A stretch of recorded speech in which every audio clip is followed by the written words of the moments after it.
안녕하십니까. 어휘의 어감에 대하여 발표하게 된 국어교육과 2, 3학번 강희찬입니다. 발표 순서는 다음과 같습니다. 어휘와 어감의 뜻, 어감 때문에 오해가 발생하는 이유와 원인, 오해가 발생하는 구체적 사례 소개, 마지막으로 소감 및 해결 방안 순으로 발표하겠습니다. 그럼 우선 어휘와 어감의 뜻이 무엇인지 알아야겠죠? 어휘는 어떤 특정한 범위 내에서 사용되는 낱말의 총집합을 뜻합니다. 즉, 언어를 구성하는 단어들의 집합을 의미합니다. 구체적으로 특정 언어나 언어 사용자가 알고 있고 사용하는 모든 단어와 그 단어들의 의미, 사용 방식 등을 포괄하는 개념입니다. 어감이란 말소리나 말투의 차이에 따른 느낌과 맛입니다. 즉, 말이나 문장을 통해 전달되는 느낌이나 분위기를 의미합니다. 말하거나 쓰는 방식에 따라 동일한 의미의 단어와 문장이라도 다르게 느껴질 수 있는데, 이러한 미묘한 차이나 느낌을 나타내는 것을 어감이라고 합니다. 예를 들어, 같은 요청을 할 때 해줄래? 와 해줄 수 있어? 는 같은 의미를 전달하지만 상대방이 받아들이는 느낌이나 반응은 어감에 따라 달라질 수 있습니다. 어감은 대화나 글에서 의도를 보다 효과적으로 전달하기 위해 중요한 요소 중 하나입니다. 이렇게 어감은 말하기 상황에서 굉장히 중요한 것입니다. 하지만 이런 어감에 의해 오해가 일어나는 상황도 빈번합니다. 느낌이나 분위기에 따라 달라지며 미묘한 차이를 주기 때문입니다.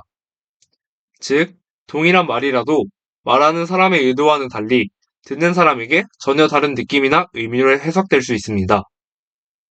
이런 오해는 대화 상황, 문화적 배경, 개인적 경험, 현재 감정 상태 등 다양한 요소에 의해 영향을 받습니다. 예를 들어 A라는 사람이 짧고 간결하게 말하는 스타일이 있다고 가정해 보겠습니다.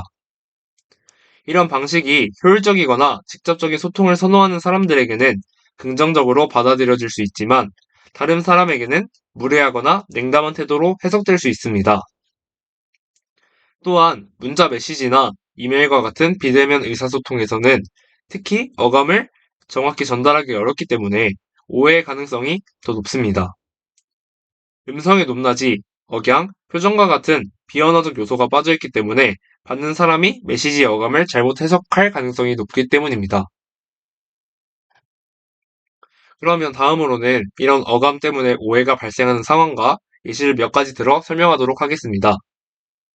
첫 번째 상황은 직장에서의 메일 소통 상황에서의 오해입니다. 상황은 직장인 A가 동료 B에게 프로젝트 관련 정보를 요청하는 이메일을 보냈습니다.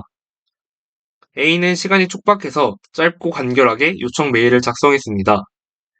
이메일 내용은 다음과 같습니다. B. 내일까지 해당 자료 좀 보내줘. 필요해. B는 A의 메일을 받고 A가 무례하다고 느낍니다. 이메일에 짧고 명령주어 같은 문장 때문에 A가 공손함이나 존중을 갖추지 않았다고 해석합니다. 이로 인하여 B는 기분이 상해 하루 종일 불편한 마음을 가지고 일하게 됩니다. 이후 A와의 의사소통에 소극적이게 되거나 회피하는 태도를 보일 수 있습니다.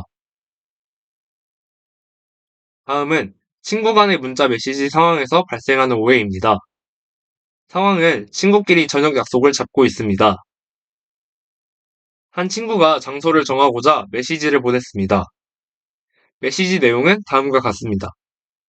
오늘 저녁 그냥 집에서 먹을래? 이 메시지를 받은 친구는 이 메시지가 특별한 노력을 기울이고 싶지 않다는 뜻으로 받아들이고 상대방이 자신과의 만남을 중요하게 생각하지 않는다고 해석할 수 있습니다. 이로 인해서 약속에 대한 기대감이 사라지고 어쩌면 만남 자체를 취소하게 될 수도 있습니다. 이런 오해는 친구 관계에 갈등 및 긴장을 가져올 수 있습니다. 다음은 팀 회의에서 질문이 나온 상황입니다. 상황은 팀 회의 중에 한 팀원이 프로젝트에 대해 질문을 합니다. 이 부분은 정말 이렇게 진행하는 거 맞아? 다른 방법은 없어? 라고요. 이 질문을 받은 사람은 이 질문이 자신의 아이디어나 능력에 대한 의심으로 받아들일 수 있습니다. 질문의 어감이 비판적이거나 도전적으로 들릴 수 있기 때문입니다. 이로 인하여 방어적인 태도를 취하거나 팀 내 긴장감이 생겨 협업에 악영향을 미칠 수 있습니다. 이렇게 어감에 의해 발생한 오해에 관한 사례를 몇 가지 살펴보았습니다. 그럼 어떻게 어감으로 인해 발생하는 오해를 미연에 방지할 수 있을까요? 저는 크게 6가지 방안을 생각해 봤습니다. 첫 번째는 분명하고 상세한 표현 사용하기입니다. 소통할 때에는 의도가 명확하게 전달될 수 있도록 분명하고 상세하게 표현하는 것입니다. 가능한 한 구체적으로 말하거나 쓰는 것이 오해를 줄일 수 있기 때문입니다. 두 번째는 공손한 어투와 언어 사용하기입니다. 말이나 글에 공손한 인사말이나 감사의 표현을 포함시키는 것은 긍정적인 어감을 전달하는 데 도움이 됩니다. 상대방을 존중하는 태도를 보여주면 긍정적인 반응을 이끌어낼 가능성이 크기 때문입니다.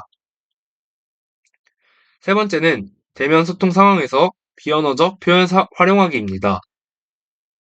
대면 소통에서는 말뿐만 아니라 몸짓, 표정, 눈빛 등의 비언어적 표현을 통해서도 많은 정보를 전달할 수 있습니다.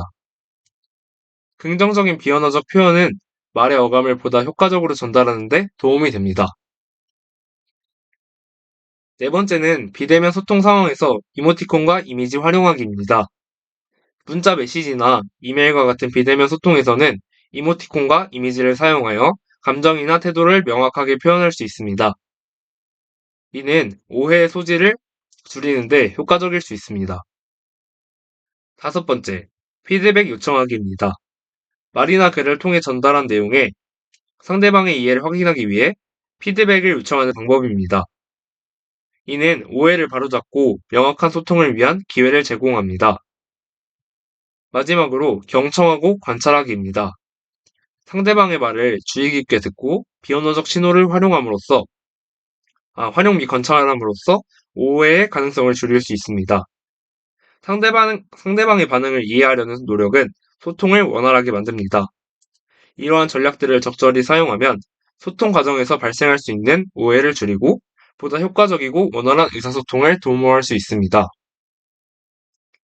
이번 발표를 준비하게 되면서 어감이 우리가 의사소통하는데 많은 영향을 끼치고 있다는 사실을 깨달았습니다. 당장 자료조사를 할 때에도 저뿐만 아니라 인터넷이나 친구들에게 들은 사례가 굉장히 많아서 어감에 의한 오해가 빈번히 발생하는구나 라고 생각했습니다. 앞으로는 많은 사람들이 어감에 대해 바로 알고 앞에서 제시한 방안들을 잘 참고하여 오해 소지를 줄이기 위해 노력하여 건강한 의사소통을 해 나아갔으면 좋겠다는 소감입니다. 발표를 들어주셔서 감사합니다.